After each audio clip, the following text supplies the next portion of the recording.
Mul on tulnud nagu korvpallitrenni on tulnud poisse, kes on tulnud jalgpallitrennist, eks, ja hakkame mängima seal 3-3 vastu ja vaatan, et kaks meest nagu ei lähe rünnakule üldse. Ma küsin, miks te rünnakule ei lähe? Me oleme kaitses. Ja müstilisi, füüsilisi võimeid mulle loodus nagu ei andnud kaasa tegelikult. Ja.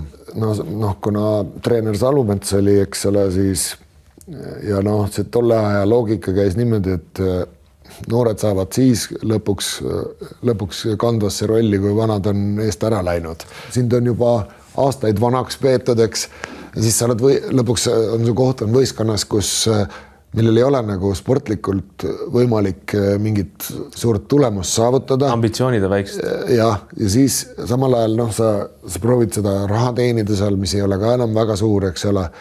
Et siis ongi nagu justkui aeg, et